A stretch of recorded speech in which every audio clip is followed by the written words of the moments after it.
This is my hometown. You know, I didn't actually appreciate it very much when I was younger. I was really angry at everything then, and my default mode network was constantly set to either deeply angry or deeply sad. My fantasies and inner narratives focused around me being some great and tortured undiscovered artist. It was the fault of whatever transcendental force that governs the universe that my life was the way it was. The only thoughts that kept me going were that my divinely mandated destiny would soon come to fruition. Any day now. Soon I'd be plucked from rural obscurity and thrust onto the world stage. Every day was obviously a great disappointment. None of this was anyone's fault, but I of course had plenty of conspiracy theories that involved other people. Blame is a really easy thing to shift when you can reason your way into any falsehood. I felt slighted about my lot in life for so many reasons that I began acting out. I got into drugs as I became a teenager. None of my friends ever pushed anything on me, but I sure as hell pushed them to get me high. I moved out to go to uni, but things got worse. The narrative I'd framed my life with got progressively less realistic and became more grandiose. The anger became more pathological with an almost unerring frequency. Eventually, my anger folded in on itself and became what would become my first massive nervous breakdown. This became quite the pattern. Fantasies about my Bill and Ted-esque great destiny would turn into disappointment, which would in turn transform into anger, then into feelings of inadequacy, and finally back into roiling anger.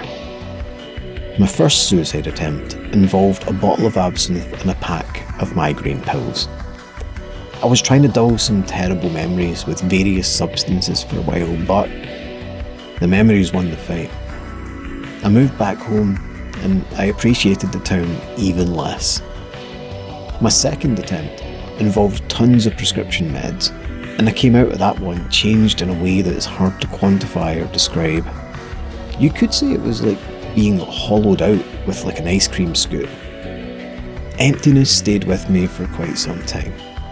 The NHS were of course reluctant to give me lithium for my newly diagnosed bipolar disorder, as it involves care and diligence to stay safe on that drug. When you get that low, your choice is to remain empty, continue on the pattern and let the demons win, or you can try to find something that truly fixes you, something that removes that emptiness altogether. My meds worked phenomenally well. The only issue was that my creativity just vanished, like evaporated water, leaving a bare facsimile of what it once was. Writing music became completely impossible, and I really couldn't even write for my blog. This started to really bother me.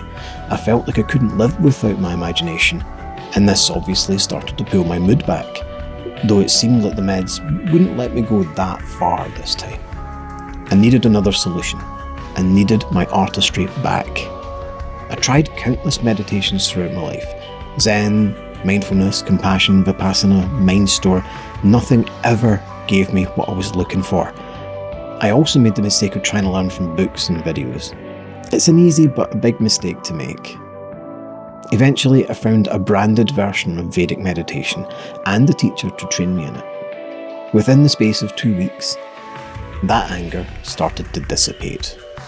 Things that once ruled me, like booze, cigarettes, lust, or anger and sadness, all started to melt.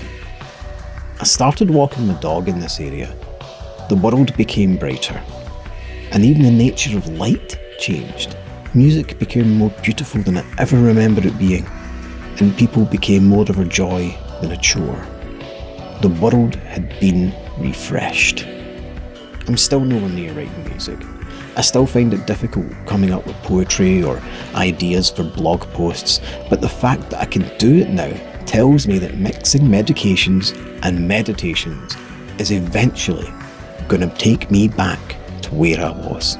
And I'm really, really happy to be patient until then.